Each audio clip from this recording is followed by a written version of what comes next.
Nós participamos de uma operação junto com o GAECO, Polícia Civil, juntamente com o GAECO, que abrangiu 54 pontos. Dos nossos aqui da nossa região, na qual nós coordenamos, foram 8 pontos. Desses 8 pontos, incluindo de Camorão, nós detectamos uma das empresas aqui de Camorão, nós prendemos o proprietário e 2 funcionários que participavam da seguinte fraude. Isso aconteceu em vários lugares, Cianorte, região, Maringá e a nossa região. O que esse pessoal fazia? Especialmente o nosso empresário que nós prendemos aqui. O que era feito? Ele adquiria um cilindro de oxigênio medicinal de 10 metros cúbicos, que cabe ali em torno de 180, 200 libras.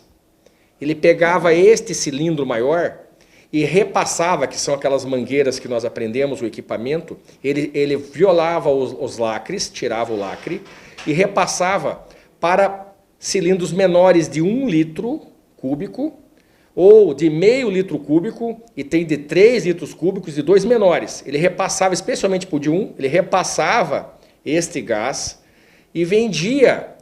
Aí ele falsificou o lacre que vinha da fornecedora, numa serigrafia aqui da nossa cidade que nós já identificamos, ele falsificava, ele tinha um aparelho que utilizado para aquecer esse lacre e colocar ele de volta dos tubos.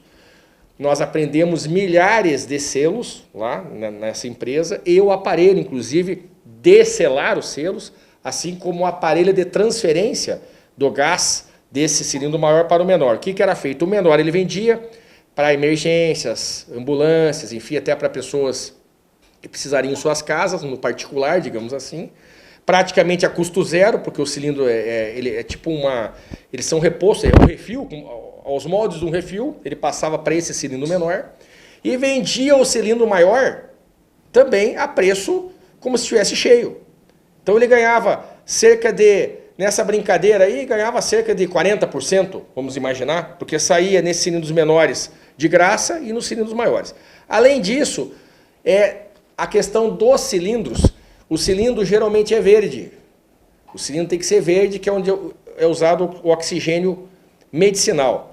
Eles também pintavam alguns cilindros, nós estamos apurando alguns cilindros de verde, para quando mandar para essa invasadora, para essa fornecedora, ela sabe que aquele verde usado tão somente oxigênio medicinal, mas o preto era usado oxigênio também, mas não medicinal. Então ia um cilindro a ser lá utilizado, talvez não tão limpo, como se fosse o gás normal aqui. Embora lá teria que ser, esse verde seria mais limpo teoricamente. Então também eles pintavam o cilindro de verde para caracterizar o gás oxigênio medicinal. Enfim, os 3 foram presos porque ali faziam. Nós apreendemos lá, que está lá depositado 95 cilindros. E em vários lugares que nós fizemos aqui, as apreensões, até na Santa Casa, aqui nos hospitais, dão cerca de 46 cilindros também, que com essa início, né, ainda que numa análise prévia de indícios de adulteração desse cilindro, e, enfim, desses lacres, especialmente os lacres. Então as pessoas estão presas por um crime contra a saúde pública, que é um crime altíssimo, de 10 a 15 anos de detenção, de pena. Um crime que é de relação de consumo, uma vez que vendia algo que não tinha a medida certa. E como são 3, o crime de associação criminosa. Isso são os 3 crimes que essas pessoas estão sendo autuadas. O proprietário e 2 funcionários que ali entendiam e movimentavam este sistema. É óbvio que na sequência as investigações continuarão e podem vir a ser indiciadas outras pessoas e até presas no decorrer das investigações. Isso que ocorreu na operação chamada Cilindro, operação do GAECO, no qual nós participamos e coordenamos nesta nossa região de Campo Mourão.